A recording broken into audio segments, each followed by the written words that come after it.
Obama administration is retooling its strategy in the fight against ISIS in Iraq. The new plan calls for hundreds of new military advisors and another base to train Iraqi troops. The goal is to retake Ramadi and drive the extremists from Anbar province. Major Garrett is at the White House with this new approach. Major, good morning. Good morning. President Obama intends to send hundreds more U.S. military advisors into Iraq, into the western section of known as Anbar province. That's the area where ISIS terrorists have made recent and unnerving military gains. Now, the plans, which could be unveiled officially as early as today, call for sending upwards of 500 more advisors to augment the 3,000 U.S. troops in Iraq now.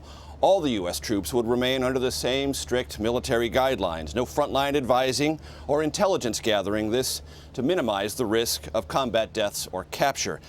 The president raised the need for quicker training of Iraqi forces at the G7 summit earlier this week in the Bavarian Alps. The president said Iraq must provide more recruits and use the 8,000 U.S. trained forces more effectively to reverse ISIS gains in the Sunni strongholds of Ramadi and Fallujah. The president raised these issues with the Iraqi Prime Minister Haider al-Abadi in a meeting on the summit sidelines.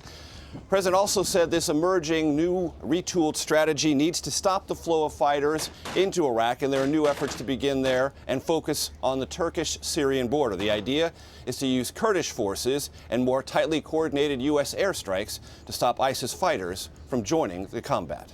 Charlie?